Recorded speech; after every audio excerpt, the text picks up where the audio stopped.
for it. All right, what is going on, Bear Bull Traders? How's everybody doing?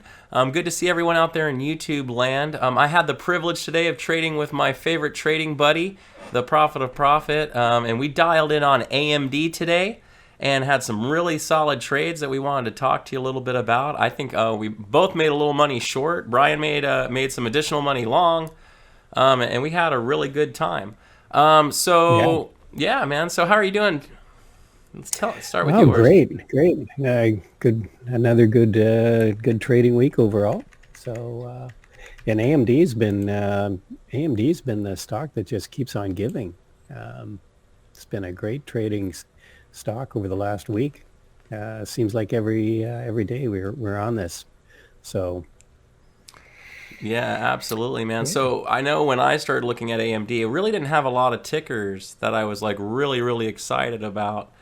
But AMD has been something that I've been kind of dialed in on because AMD on its daily chart is right up at R4. And for those of us who are cam traders, we know this is like that edge line basically between breaking out on the month or being at the edge of the range. So this is a good spot where we like to look for some of those plays to set up, either going long or going short, either breaking out or not.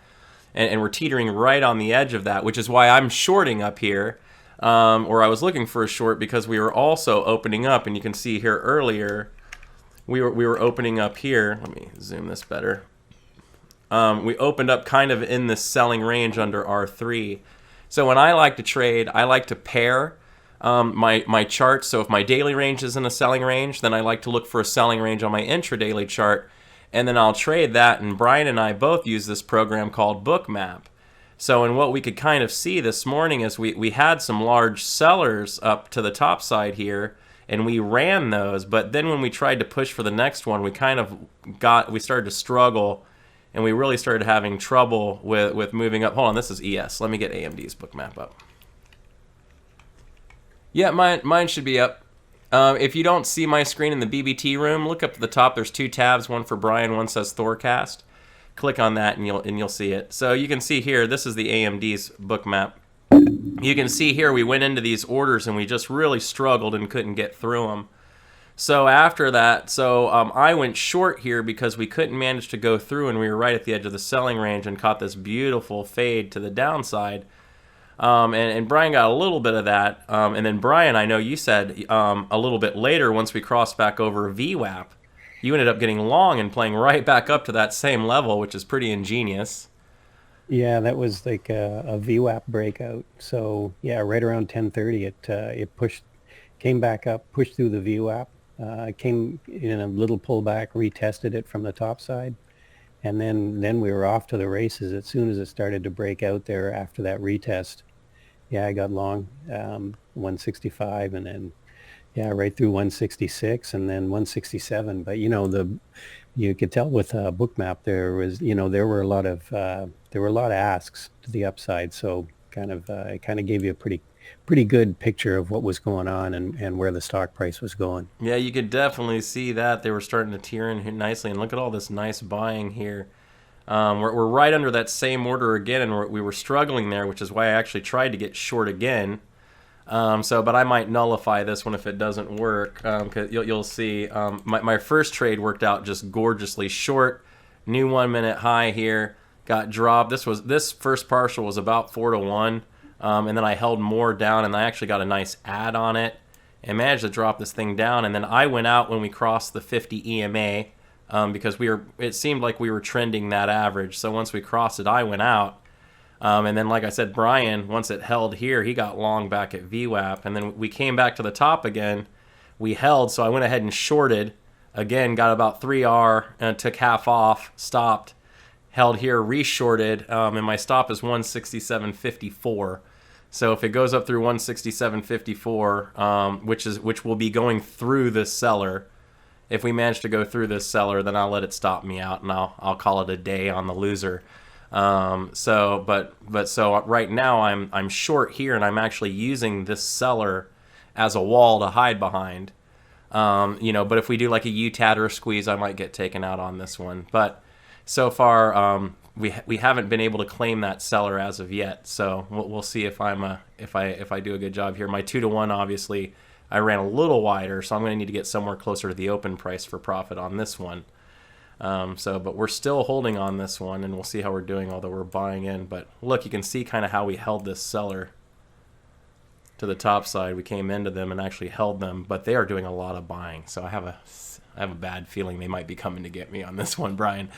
Oh, man. Yeah. But, we'll see what happens, man. Anyway, but all right, but it was well, this is certainly an area where there's been resistance. It is looking like it's making a bit of a ascending triangle, so it looks like it's going to try to break out here. But and anyway, overall, it was book's a little strong in their buying, so they haven't managed to do it yet, but we'll see what happens. But it's okay. This is what RVR is for, right? If I give this one back, I only give back an R. I made an R&a-half on the trade just before, so I still get to limp away with a half R on these two trades. But of course, I made around 8R or so on this one, and I also traded some ES futures as well and got a nice move there. So really great day over and all, but AMD continuing to be the ticker that provides lots of moves. I know Paris and a few others got some really nice trades in the room on, I think Tesla provided some decent opportunities today. I know they got some moves on Tesla off of S3. I think Jared got a piece of that one. And then I know a few people in the room played around on Meta a little bit. So we had some good stuff from what was otherwise a fairly choppy day, to deal with not a lot of like really strong news. And this was kind of the expectation for the day. And you guys actually can see, let's see if I can pull this out here. If you come over to my Twitter, which for those of you in YouTube land, you may not know, Brian and I are both on Twitter. You can find me at Thor Young. I think Brian's is it BBT or is it just at Brian Pesum? Hold on. It's at Brian Pesum. I think it's at just Brian. Yep. Yeah. Anyway, yeah, it's like at B Pesum or something like that. Yeah. Anyway, so mine's at Thor Young, and you can find me there every time, and every single morning. I actually do a post on what I'm seeing on the market, kind of like a weather report or a market forecast. And you can actually see here, I was saying we have a fairly balanced book on the ESF and NQ, right? These are the SPY and Q's futures, right? So I actually said this likely will be a choppy day in the market, and I was calling that out. And you can see here, that is what we had, pretty choppy day for the most part. Finally starting to try and do a little something with it now. So anyway, we'll go ahead and wrap this up for a recap. We had a great week trading in the Bear Bull Traders room with lots of opportunity. I got to spend the week because Andrew's been in the subarctic tundra or whatever he's doing down there, freezing. I guess no bear land down there. No bears. So he's down there doing that thing, and when he does that, I get to hang out with my best buddy, the Prophet of Profit, and we tend to do pretty good in here. So great week with you, my man. Great trading with you. And, of course, everyone in the BBT room, great hanging with y'all. Good trading. And YouTube land, like, share, subscribe. You know what to do. Come on, help us out. Talk to y'all later and keep it green, people. Cheers. Have a great weekend.